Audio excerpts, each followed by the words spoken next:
In case you hadn't noticed, the economy is in between a rock and a hard place. Cash strapped consumers are turning to debt, and people earning as high as $250,000 a year are living paycheck to paycheck. So, we decided to take a look at a few companies in the luxury sector and see if their recent earnings can tell us anything interesting about the state of the consumer. At the top of our list, we have Restoration Hardware, which sells high end home furnishings online and via brick and mortar stores in the US, Canada, and UK. The firm crushed its most recent earnings, with EPS coming in at $7.78, beating estimates by $2.42. The company topped revenue estimates too, but issued weak guidance, causing its stock to tumble. On its June 2nd earnings call, the company said it's seeing a slowdown in the pent-up pandemic spending that has driven its recent growth, and it thinks inflation is higher than the reported numbers. It calls these things short-term headwinds and has confidence in its long-term growth story. At number 2 on our list, we have Ralph Lauren, who sells apparel and lifestyle products in the affordable luxury category. Like Restoration, Ralph Lauren beat estimates handily when it reported earnings in late May. However, it took a hit on a couple analyst downgrades after the report. And when discussing the consumer, Ralph continually referred to its consumers as resilient.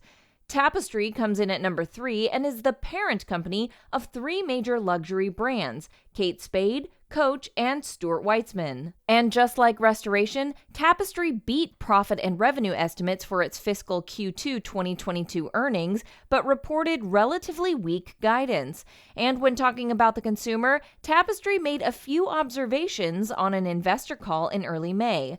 They're seeing a short-term slowdown in China due to COVID lockdowns, but elsewhere, particularly in the US and Europe, there's strong consumer demand as we re-enter normal life.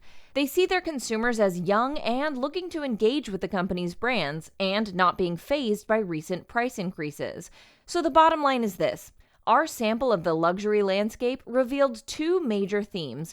One, as the stay-at-home portion of the pandemic ended, people were spending money, reflecting pent-up demand. However, a mix of no more stimulus and inflation is putting pressure on consumers, particularly at the low end. Some higher-end luxury consumers remain eager, unfazed, and resilient. 2, whatever the headwind, these companies are optimistic about the rest of the year because they're offsetting any consumer weakness through nimble management of their supply chains and other aspects of their business.